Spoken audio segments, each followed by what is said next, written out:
Hello বন্ধুরা, Radhe Radhe. Good morning, good morning, good morning. কেমন আছো তোমরা? আশা করি সবাই ভালো আছো। বাট আমি খুব একটা ভালো নেই। আমার শরীরটা খুব খারাপ। খারাপ বলতে গেলে প্রচণ্ড ঠান্ডা লেগেছে। দুদিন যাবৎ জ্বর ছিল, যার জন্য আমি কোনো ভিডিও আপলোড করতে পারিনি, কোনো কিচ্ছু করতে পারিনি। মানে এতটা শরীর খারাপ ছিল। তুলনামূলক আজ একটু বেঁচে আছি।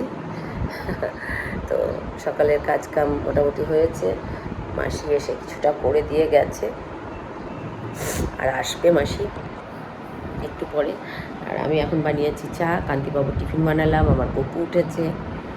তো আজ হচ্ছে আমার সোনা বাবার জন্মদিন, মানে আমার ছোট ছেলের জন্মদিন, আমার ভাইপোর আজকে জন্মদিন। তোমরা একটু আশীর্বাদ করো, আমার সোনা বাবা যেন ভালো থাকে, বড় হয়। সবার আগে যেটা হচ্ছে মানুষের মতো মানুষ হয়, মনুষ্যত্ব, বিবেক, বোধ, মনুষ্যত্ব, এটা যেন ওর থাকে। ডক্টর, ইঞ্জিনিয়ার, সায়েন্টিস্ট সেটা তো পরে, সবার আগে একটা ভালো মানুষ হওয়া খুব দরকার, তাই না? তোমরা একটু আশীর্বাদ করো আমার সোনা বাবাকে। আর আমার বাবা সকাল থেকে, কাল থেকে 10 বার ফোন করেছে। যেই বলেছি আমি যেতে পারবো না, আমার ঠান্ডা লেগেছে, জ্বর, এই যাস কোথায়। আর ওর দাদার সাথে ওর খুব ভাব। ওর দাদাকে বলেছে, দাদার একটু পরীক্ষা আছে, দাদা কলকাতা চলে গেছে। দাদা বলেছে আমি যেতে পারবো না, ব্যাস। দাদা কেন আমাকে বলল, দাদার জন্যই আমি জন্মদিনটা করলাম। ওর দাদার সাথে, দাদাও যেমন ভাইকে খুব ভালোবাসে, ভাইও দাদা বলতে অজ্ঞান। এখন দাদা যাবে না, ওর মন খারাপ। তারপরে আমাকে ধরেছে, হ্যাঁ তুমি কেন বললা আমাকে, তো তুমি কেন বললা যে তাই তুমি আসতে পারবে না, তুমি আসতে পারবে না কেন বললা?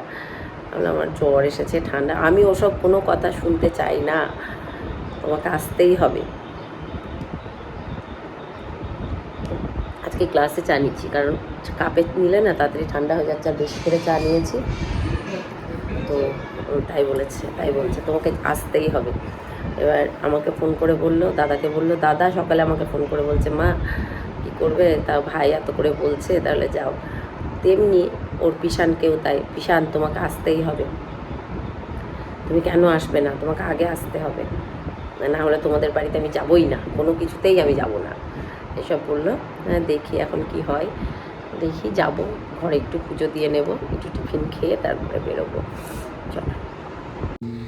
তো এখন এসেছি পুজো করতে, স্নান টান করে নিয়েছি, একদম ফ্রেশ হয়ে মাসি যেটুকু কাজ ছিল করে দিয়ে গেছেন। মাসি এসে আমার খুব উপকার হয়েছে, তো মাসি করে দিয়ে গেছে। আর এখন আজকে বৃহস্পতিবার, তো ভাবলাম চলো আগে স্নান টান করে পুজো করে নিই। আর গোপুসোনাকে স্নান করানো থাকে। আর কত ফুল ফুটেছে দেখেছো, আমার কাছে প্রচুর ফুল ফোটে। তো ভাবলাম পুজোটাকে করে নিই সেরে সুরে, তারপরে রান্নাবান্নার দিকে ঝুঁকবো। তো তার মধ্যে বলে রাখি, আজকে আর রান্না করব না। আজকে হচ্ছে আমার সোনা বাবার জন্মদিন, আমার ভাইপোর জন্মদিন। তো ওখানেই যাব। ভাইপো খুব কান্না করছে যে ঝুমু এসো, ঝুমু এসো। তো সেখানেই যাব, তার জন্য আজ আর রান্নাবান্নার কোনো ঝুঁকি নেই। তো যাব, খাবো, আবার রিটার্ন ব্যাক করবো কি দেখি, সেটা এখন ভাবা যাচ্ছে না। তো গপু কি সুন্দর একটা ড্রেস পরেছে, কারণ গপু যাবে মামার বাড়ি, যার জন্যই এত সুন্দর একটা ড্রেস পরেছে। তো আমার গপুর স্নান হয়ে গেছে, বাবা ভোলানাথের স্নান হয়ে গেছে। এখন সব ঠাকুরের চরণে ফুল নিবেদন করব, একটা একটা করে নিই। সংসারে তো প্রচুর কাজ, আর তার মাঝে পুজোটা হচ্ছে জীবনের মেন পার্ট, আমার জীবনের মেন পার্ট। তো পুজোটা করতে আমার বেশ খানিকটা সময় লাগে। চলো দেখতে থাকো, আশা করি ভালো লাগবে ভিডিওটা।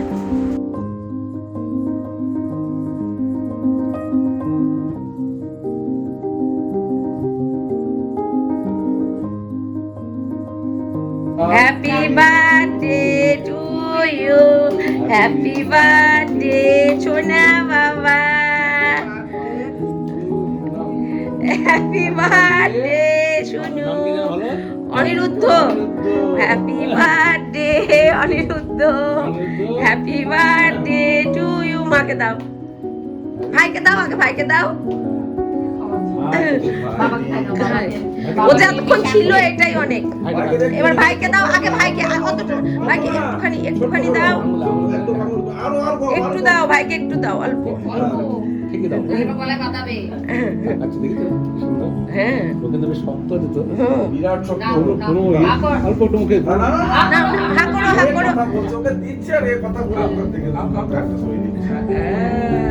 খাও, বাবা বাবা বাবা, মাইমাকে দাও, বাবাকে দাও, বাবাকে সব কাজে দাও। মাইমাকে দাও। পিশানকে তুমি একটু খাই দাও বাবুকে। ওটা খায় না, ওটা খুব একটা ভালো জিনিস না বাবিল। এবার বাবা, এই যে বাবুর জন্মদিন হলো, কেক কাটলাম। বাবু এই যে কেকটা দেখাও, এই যে কেকটা দেখিয়ে দাও। এই যে বাবু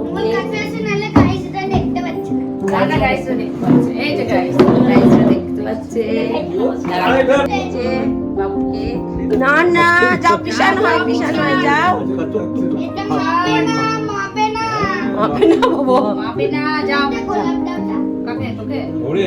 ছেলে এই যে এটা হচ্ছে ঋতুর ভাইপো, মানে আমাদের ঋতুর দাদার ছেলে, আমার ভাই হয়। আর আমার বাবা, এটা ঋতুর মা, আমার মাইমা, এটা ঋতুর দিদা, এটা ঋতুর বৌদি, আর এটা আমার কান্তিবাবু। এটা তো চেনই। আর ঋতু, এই পুচকুটা হচ্ছে ঋতুর ভাইপো, ও মিষ্টি বাচ্চা। আর আমার ভাইপো সারাদিন একটাও ভাত খায়নি। আর আমার মা দাঁড়িয়ে আছে, মা বলছে কেক খাবো না। আমি বলছি কেন, একটু খাও। কেউ খেলো না, বললো না আমরা সকলে ভাত খেয়েছি, কেউ খাবো না। এই হচ্ছে ব্যাপার। তো আমার মা বলছে মনা থাক, আজকে যেতে হবে না, কালকে যাবি। তাই বললাম না মা, আবার আমাকে টোটোতে নামতে হবে, আবার যেতে হবে। সেটাই বলছিলাম। আর ওখানে গান বাজছিল, কপিরাইট আসবে বলে সাউন্ড কমিয়ে দিয়েছে। আর কান্তিবাবু বলছে খাবো না। ঋতু বলছে দাদা ভাই খাও। আর এই দেখো আমরা যেমন ভাবা তেমন কাজ, বাড়ি ফিরছি কান্তিবাবুর সাথে, কারণ আমাকে পরের দিন আবার টোটো করে আসতে হবে। আর বিকেলে ঠান্ডায় ফিরে আসলাম, এটা হচ্ছে বড় কথা। তো খুব সুন্দর লাগছে ওয়েদারটা। আর দেখেছো রাস্তাটা কি সুন্দর, এই রাস্তাটা আমার এত ভালো লাগে। আর এখানেই প্রতিবার আমি ভিডিও করি। আর এটা হচ্ছে কাবদিখালি ব্যাগ, যেটা বলে এই বাঁকের মধ্যে। এখানে একটা মা কালীর মন্দির আছে, আমি আজ পর্যন্ত যাইনি। আর এখন ঢুকে গেছি, এসে একটু ফ্রেশ হয়ে সন্ধ্যা দিয়ে এখন এসেছি রুটি বানাতে। দুধ জাল দেবো আর রুটি করব। চলো ঝটপট করে আটাটা মেখে রেখেছিলাম, ঝটপট করে রুটিটা বানিয়ে ফেলি, দুধটা জাল দিয়ে নিই। আর ওই বাড়ি থেকে তরকারি পাঠিয়ে দিয়েছে, তো মাংসটা গরম করলাম না, ঘুগনিটাতে আর তরকারি দিয়ে। ফাইনালি সমস্ত কাজকর্ম কমপ্লিট করে কান্তিবাবু খেয়ে দিয়ে শুয়ে পড়েছে। আমি এবার আমার কিছু কাজ আছে, ভিডিও এডিট করব। দুদিন যাবৎ ভিডিও করতে পারিনি, তার একটা বেশ হ্যাপা ছিল। তো যাই হোক, আজকে একটু শরীরটা ভালো ছিল কালকের তুলনায়, আর যার জন্য আজকে ভিডিওটা একটু খাপছাড়া করে করেছি। আর রাত্রে রুটি করলাম, রুটি খেলাম। কান্তিবাবু তোমাদের তো দেখালাম আমি রুটি করেছি। আর এখন খাবো একটু গরম দুধ। আর হাতে কি করেছি জানো, এই যে বোরোলিন দিয়েছি। এই যে এই হাতের ইয়েটা কেটে গেছে আমার, এই যে এইটা কেটে গেছে, তো এখানটায় বোরোলিন লাগিয়েছি। অবশ্যই গরম করে লাগিয়েছি। আর এই দেখো, এই যে নখ আছে না, এই যে এই জায়গাটাতেও কেটে গেছে, তো এটাতেও বোরোলিন লাগিয়েছি। এইবার একজনের কমেন্টসের আমি রিপ্লাই দেব, মেনলি তার জন্য তোমাদের সাথে বসা। একজন বন্ধু আমাকে বলেছ যে তোমার জীবনের সবসময় ভালো দিকটুকু তুমি দেখাও, তোমার জীবনেও তো অনেক দুঃখ কষ্ট ব্যথা বেদনা যন্ত্রণা আছে, সেগুলো কেন বলো না। প্রথমত বলি, মানুষ মাত্রই দুঃখ ব্যথা বেদনা যন্ত্রণা সবই থাকবে। আমি তো আর ভগবান নই, এবং ভগবান শ্রীকৃষ্ণেরও বিরহ ছিল, দুঃখ ছিল, ব্যথা ছিল। ভগবান রামচন্দ্রেরও কষ্টে জীবন কেটেছে। প্রত্যেকটি দেব দেবতা এবং ভগবান, তারা ইহলোককে জানিয়ে গেছে যে কষ্ট করে স্ট্রাগল করে কী করে বেঁচে থাকতে হয়। ভগবান শ্রীকৃষ্ণের প্রত্যেক জন্মের থেকে মৃত্যুকালীন পর্যন্ত স্ট্রাগল করে কেটেছে, কষ্টে কেটেছে। সেই জন্য ভগবান বলেছে, তো ভগবান তো কষ্ট করেছেই, সেই পথে আমরাও পথ প্রদর্শক হচ্ছেন ভগবান, আর সেই পথকে প্রদর্শন করা হচ্ছে আমাদের কাজ। তো আমার জীবনের আমি বিয়েবাড়ির দুটো ভিডিও দিয়েছিলাম, এই কারণেই আমার ভাইজির বিয়ে ছিল। তো সেখানে আমি চুপচাপ করে বসি, সেখানে আমি গেছিলাম এবং সেখানকার ভিডিও আমি আপলোড করেছি। হ্যাঁ, আপলোড করেছি, ভালো লেগেছে তাই আপলোড করেছি, দিয়েছি, কারণ সেটা আমার সুখের মুহূর্ত। আমরা সমাজকে সবসময় কী দিই বার্তা, ভালো বার্তাটা দিই তো, যে না সমাজ সবসময় আমাদের ভালোটাকে অ্যাপ্রিসিয়েট করে। আমরা সবসময় সুন্দর জিনিস দেখতে ভালোবাসি, কেউ কাদা দেখতে ভালোবাসে, কেউ নোংরা দেখতে ভালোবাসে, যার যেমন মানসিকতা সেই জিনিসটা দেখবে। এবার বলি, দুঃখ কষ্ট ব্যথা বেদনা সবার আছে, তো সেটা বন্ধ ঘরের মধ্যে থাকাই ভালো। দরজাটা যখন খুলবে মুখটা হাসি রেখে খুলবে, ওকে? না হলে চারিদিকে কুকুর, শিয়াল, শকুন বসে আছে তোমাকে টুকরে টুকরে খাওয়ার জন্য। কী বলবে বলো তো? ঠিক হয়েছে, দেখেছিস? হ্যাঁ, এমনটা নয় যে আমার হাজব্যান্ড উচ্ছৃঙ্খল বা অন্য কিছু খারাপ ব্যবহার করে, এমনটা মোটেও নয়। উনি অতি সজ্জন ব্যক্তি, আর খুব ভাগ্য করলে আমার সন্তানের মতো সন্তান পাওয়া যায়। এটা এখনও পর্যন্ত আমি বলছি, খুব ভাগ্য ভালো হলে আমার সন্তানের মতো সন্তান পাওয়া যায়, যে তার মায়ের প্রত্যেকটা খুশির খেয়াল রাখে, এখনও পর্যন্ত রেখে চলেছে। মাকে আজ পর্যন্ত কোনো দিন অসম্মান করেনি আমার সন্তান। তো আর কষ্ট, অভাব, দুঃখ সবার জীবনে আছে। অভাবের থেকেও যদি শান্তি থাকে না, সেটা সব থেকে বেশি পাওয়া। তো আমার জীবনে শান্তি আছে, হ্যাঁ। তো শান্তিটা খুব দরকার। আর সুখ, ঐশ্বর্য, প্রাচুর্য ঈশ্বর যেটুকু দিয়েছে কোনো রকমের ডাল ভাত খেয়ে চলে যায়। তো আমরা সবসময় ভালো জিনিসটা তোমাদের সামনে প্রেজেন্ট করি এবং সেটাকে তুলে ধরার চেষ্টা করি। তো এটুকুই ছিল বলা সেই বন্ধুকে, যে তোমরাও সেটাই করবে। আজকে তুমি যদি তোমার কষ্টের কথা, দুঃখের কথা বা অন্য কেউ তো সলিউশন তার খুঁজে পাবে না, সে তোমাকে কি বলবে? সামনে বলবে আহা উহু, পিছনে কি বলবে? ঠিক হয়েছে, যা হয়েছে বেশ হয়েছে। তোমার যত দুঃখ, বেদনা, কষ্ট যা কিছু তুমি ভগবান শ্রীকৃষ্ণকে অর্পণ করো, তাকে বলো তোমার দুঃখ, কষ্ট, বেদনা। সে সংহারকর্তা, সেই সব কিছু করতে পারবে। আমি, তুমি, সে, যে কেউ কিছু করতে পারবে না। আর তোমার যে গৃহস্বামী, তোমার হাজব্যান্ড, তাকে বলো, বা তোমার মাকে বলো, বা তোমার পরিজনকে বলো। আশা করি বোঝাতে পেরেছি।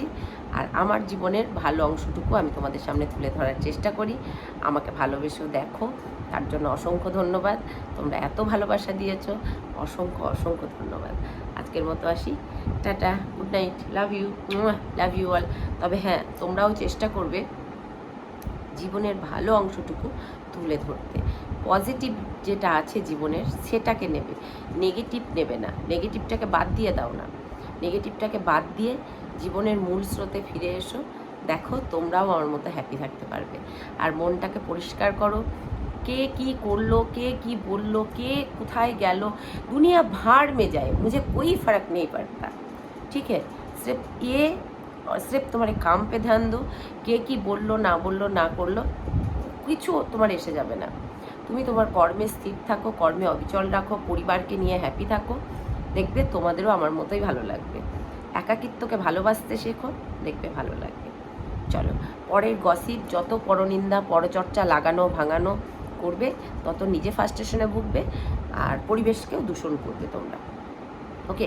নিউজ দেখো, গান শোনো, দেশের কিছু মানে দেশের যে ঘটনাগুলো ঘটছে সেগুলো দেখো, কি হচ্ছে না হচ্ছে সেগুলো দেখো। অন্যের লাইফস্টাইল নিয়ে মাথা ঘামিও না।